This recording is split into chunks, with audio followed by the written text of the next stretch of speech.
Doktor, doktor, doktor.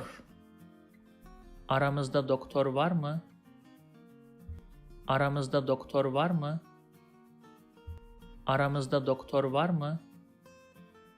Büyüyünce doktor olmak istiyorum. Büyüyünce doktor olmak istiyorum. Büyüyünce doktor olmak istiyorum.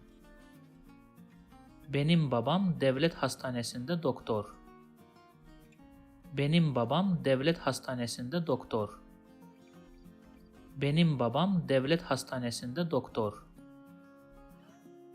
If you like this video, please subscribe to my channel below for more videos on Turkish grammar, vocabulary, and pronunciation. Also, if you think this video can benefit somebody else, please share it with them.